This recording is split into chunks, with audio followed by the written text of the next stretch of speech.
David Crane, a well-known economist from the Toronto Star, warned us that Canadians can't afford to lose productivity, or the standard of our living would decrease.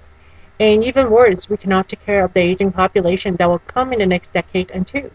First, I just want to talk about the idea of a standard of living that is universal to Canadians. There is such a gap between the rich and the poor in Canada that, even if we experience a rise in the standard of our living, it doesn't mean that it will be shared by all or even most Canadians. So what's the point of raising the Canadian standard or creating even more wealth when it won't benefit most Canadians, when when the wealth seems to be concentrated to the very top riches? So that's the question I have for economists. Another idea is that while it's very easy to say we can work harder, and does that always increase productivity? That's my question, because I was reading about mental illness, and mental illness itself costs the Canadian economy about $33 billion each year. So forcing Canadians to work longer may not actually create more productivity. It actually can hurt it, because it can create even more stress and sickness. According to my book, my favorite book, In Praise of Slow, I didn't write it, but long hours on the job can actually make us unproductive, error-prone, unhappy, or even ill. For example, disability claims in Canada are climbing, and between 40 and 50% of them are for depression.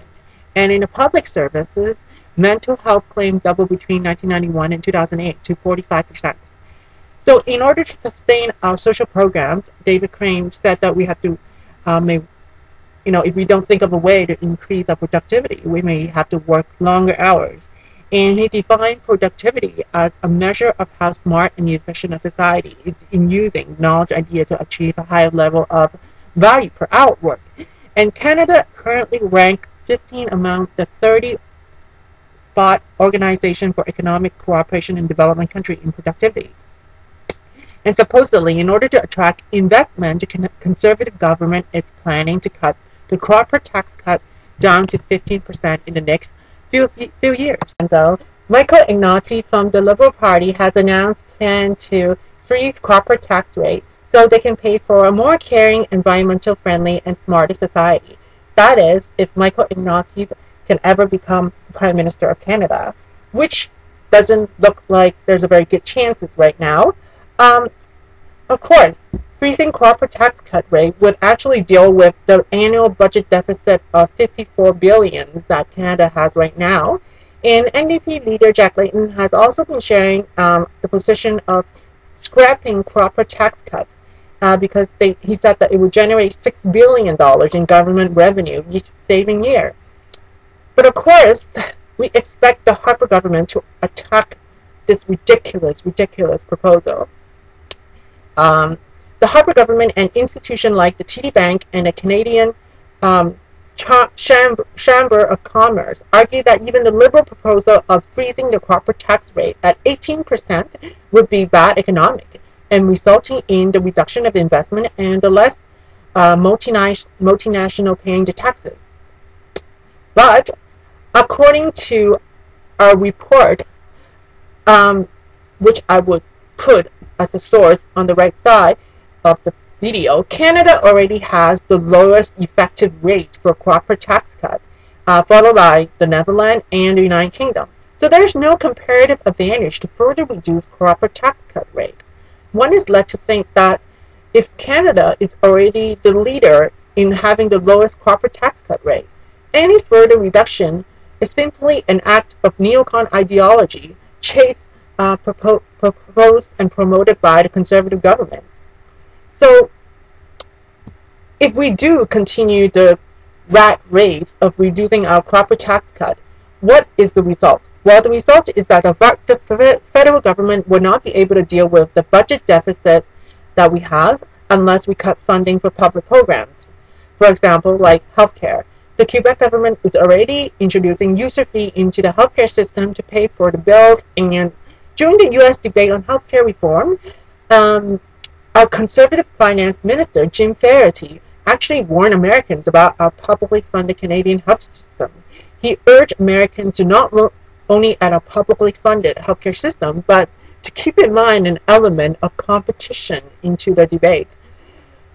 But of course, I don't know if Jim Faraday doesn't know that the US healthcare reform doesn't actually even have a public option.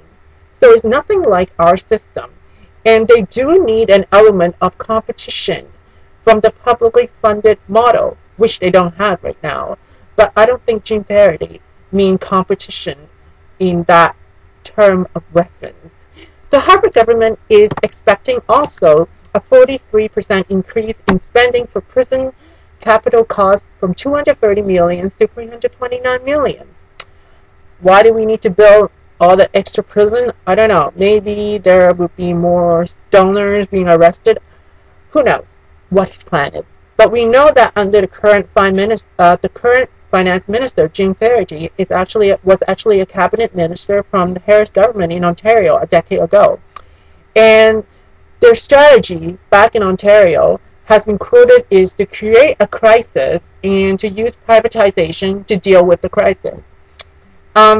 We should be worried, I think, of the ideology to continue to cut corporate tax cut and pushing for more privatization, because it's just an excuse that would force us to say, you know what, we have a big deficit, we can't do anything about it, so we have to privatize.